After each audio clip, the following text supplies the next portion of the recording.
मंत्री वीरू को लोहे के सेबों वाला बीज दे देता है और उसे शाही खेत में लगाने को कहता है।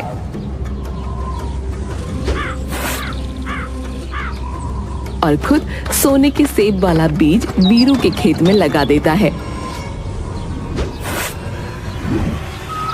कुछ दिन बीत जाने के बाद वो वीरू के सेब के पेड़ से एक सोने का सेब तोड़ता है और बाकी सब उसके खाट के नीचे छुपा देता है। फिर राजा के पास पहुंचता है।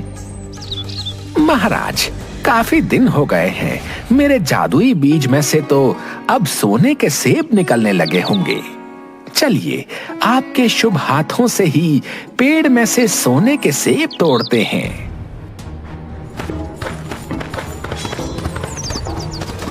जब राजा वहां पहुंचते हैं तो पेड़ पर लगे हुए लोहे के सेब देखकर हैरान हो जाते हैं।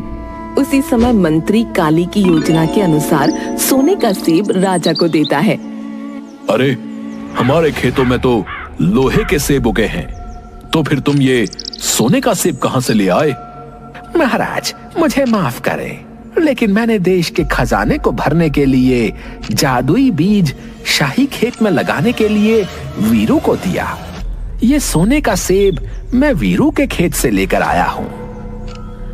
वीरू, मैंने उस पर इतना विश्वास किया और उसने मुझे धोखा दिया। वीरू को मेरे सामने पेश किया जाए। वीरू को राजा के सामने लाया जाता है तो राजा बीज के बारे में पूछता है। महाराज, मुझे किसी बीज के बारे में कुछ नहीं पता। वीरू के घर की तलाशी ली जाए, अपने आप सच्चाई सामने आ जाएगी। जब सिपाही वीरू के घर की तलाशी लेते हैं तो उसकी खाट के नीचे उन्हें सोने के सेब मिलते हैं। वीरू को जेल में डाल दिया जाता है। गांव वाले निराश हो जाते हैं। राजा वीरू को जेल में डाल देता है। वीरू के बेटे मुन्ना को जब इस बात का पता चलता है तो उसे महाराज पर बहुत गुस्सा आता है और वो अपने पिता को बचाने के लिए काली के महल में जाने को तैयार हो जाता है। सब लोग उसे समझाते हैं। काली महल में जाने का खतरा मत उठाओ, उसकी जादू की शक्तियां बहुत शक्तिशाली हैं, वो तुमको भी पत्थर का बना देगी। ये आप क्या कह रहे हैं? पिताजी इस गांव के रक्षक थे। पिताजी इस समय जेल में हैं। पिताजी को बचाने के लिए मैं अपनी जान की परवाह नहीं करूंगा। उनके बिना गांव भी खतरे में है। गांव में रहने वाली मुन्ना की दादी उसे समझाते हुए कहती हैं, देख मुन्ना, जादूगरनी काली की शक्ति शैतानों की ताकत पर टिकी है। उसे हराने के लिए तुझे महामाया की सच्ची शक्ति की जरूरत है।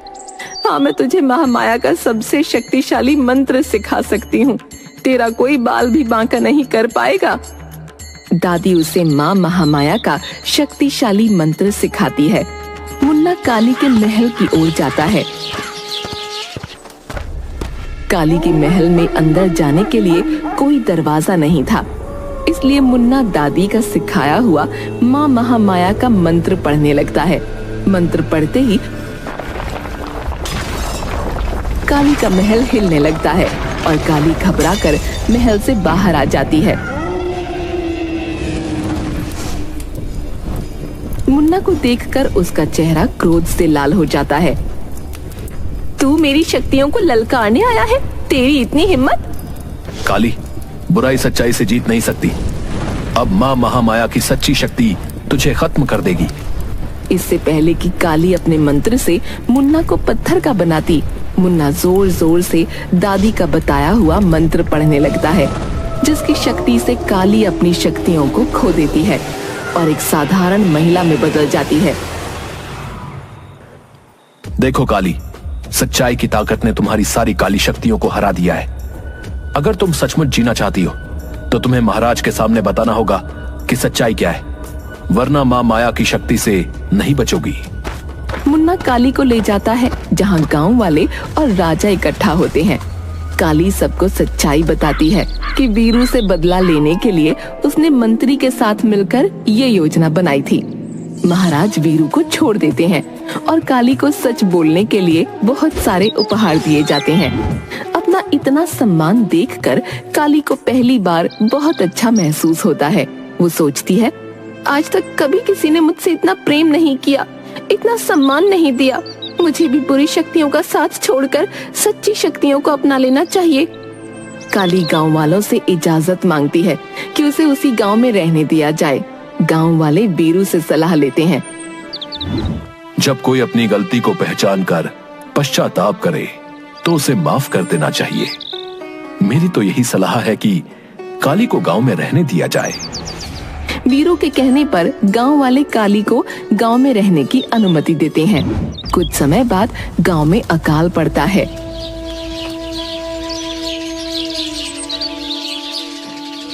बारिश होने के कोई आसार नहीं दिख रहे हैं। हमारे पास कोई उम्मीद नहीं बची है। अब तो कोई ही अपने जादू से हमारी जान बचा सकती है। मैंने अपनी जादुई शक्तियों को कभी भी उपयोग न करने की कसम खाई थी। अगर मैंने ऐसा किया तो मुझे अपने एक अंग का दान करना होगा, लेकिन अब इस गांव के लिए मुझे अपने जीवन का एक बड़ा त्याग करना होगा। काली गांव के प्राचीन मंदिर में जाती है और अपनी जादुई शक्तियों का उपयोग करके बारिश लाने के लिए एक अनुष्ठान करती है। बारिश होते ही काली अपनी आंखें खो देती है। काली मौसी, आपने हमारी जान बचाई है। हम कभी भी आपके बलिदान को नहीं भूलेंगे। मुझे खुशी है मेरी जिंदगी किसी के काम आई। अब मैं समझ सकती हूँ कि सच्ची खुशी प्यार, दया और त्याग में है, और ये गांव मेरा परिवार है। एक दिन गांव में अजीब घटना घटती है। काली जब गांव वालों को जादुई शक्तियों का प्रशिक्षण दे रही थी, मुन्ना दौड़ते हुए आता है और कहता है, काली मौसी, जंगल से एक अजीब प्राणी आ रहा है। तभी गांव में एक बड़ा आधा पेड़ आधा जानवर जैसा दिखने वाला आकार पेड़ों के बीच से निकलता है और वो बहुत क्रोधित लग रहा होता है। अरे काली बहन, ये तो वनदेव हैं।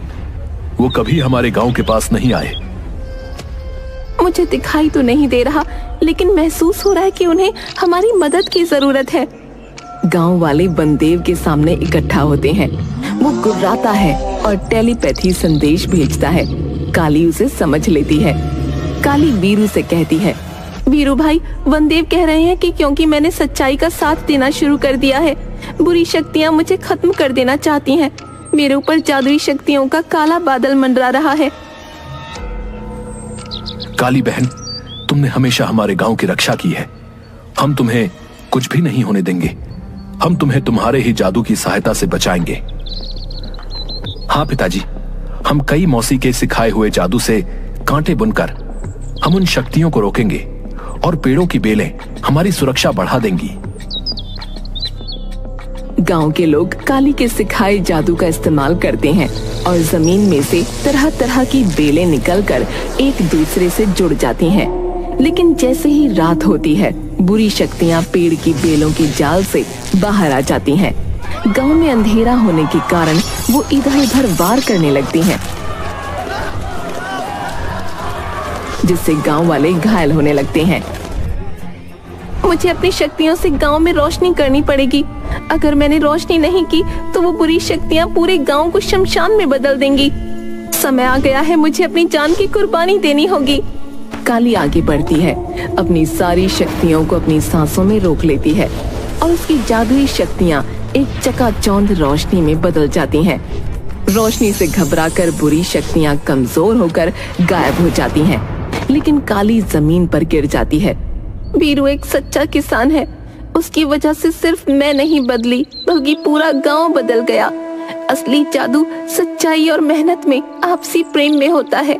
मैं चाहती हूँ कि मेरा ये गांव हमेशा इस बात को याद रखे। ऐसा कहने के बाद काली की मृत्यु हो जाती है, लेकिन जादूगरनी काली के इस त्याग को कभी भी कोई नहीं भूला और गांव का नाम बदलकर कालीपुर रख दिया गया।